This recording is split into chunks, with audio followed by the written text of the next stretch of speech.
That's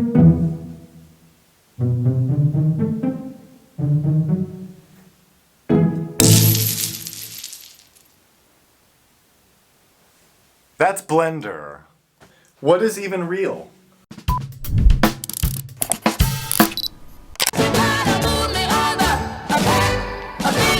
The backbeat. A steady pronounced rhythm stressing the second and fourth beats of a 4-beat measure. The term backbeat wasn't even really used up until the early 70s to 2000s. A rhythmic pattern first heard in New Orleans jazz bands in the early 1900s. Then it spread to blues. I was told that some of you dudes don't know anything about blues. R&B, and eventually rock music. You ain't no friend of mine. And because of that, it's the only type of groove most of us know how to play. Have you ever clapped along to a song, like at a church or at a live show? You're essentially clapping the backbeat, mimicking the sound of the drummer's snare drum.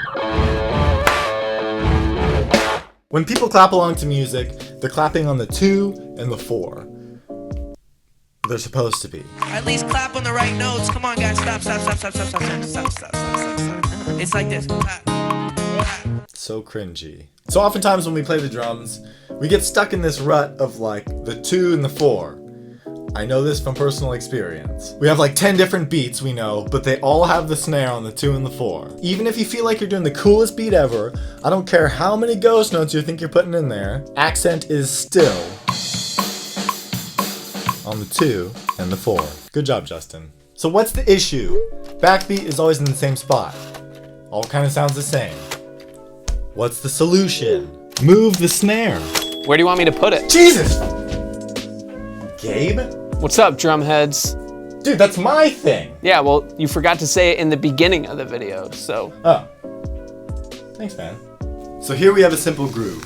8th notes on the hi-hat, kick on 1 and 3, and the snare on 2 and 4. The backbeat. So we're gonna take this groove, we're gonna chop it in half, and save this piece for later. So now we just have beats 1 and 2. Make it easy. All I'm gonna do is nudge this little guy from the 2 to the of 1. Smack dab between those hi-hats there. So what's that gonna sound like?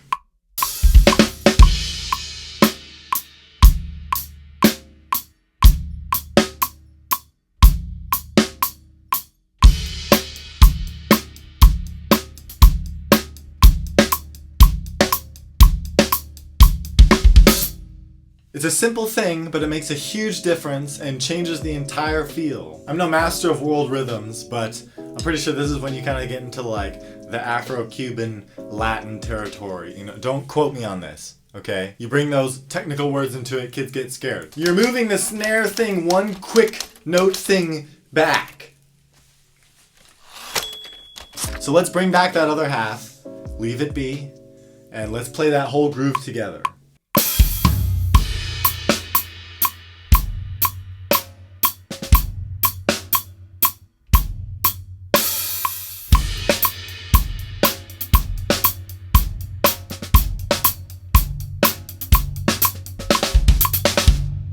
Pretty dope, right? Check this out. Swap it. Play the second half first.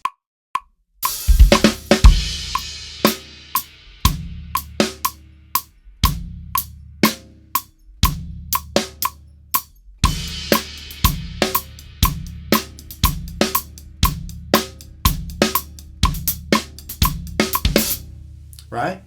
Simple ideas, but just kind of changes the vibe, you know? Okay, so that's moving it to the but what if we push it forward to the E? So right after where the backbeat typically is.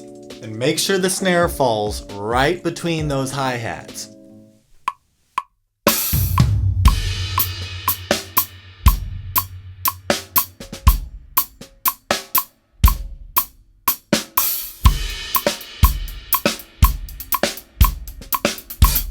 Okay, now bring the rest of the groove in.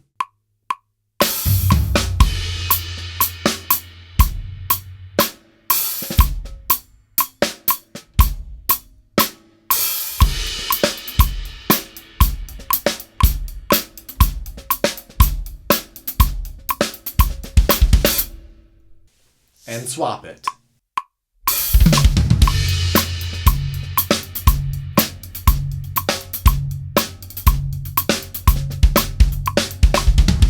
So once you feel like you got that down, then you can experiment with like moving the kick drum, putting the kick in different places, or adding ghost notes, and slowly it'll kind of start to sound more like a syncopated rhythm as opposed to like a basic rock beat.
So this for me is just something I feel like we can use that's easy on the fly. You know, it doesn't take much computing power. You can kind of just decide while you're playing and be like, okay, I'm gonna move the snare right before where it usually goes, or I'm gonna move the snare right after where it usually goes. Don't overcomplicate it.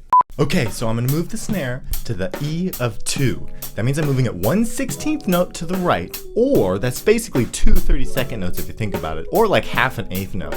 Okay, I'm gonna go for it right now. Thanks for watching, guys. Just a quick one because we ain't got time for that, you know. We all want to scrub-a-dub-dub, get to the next video. I get it.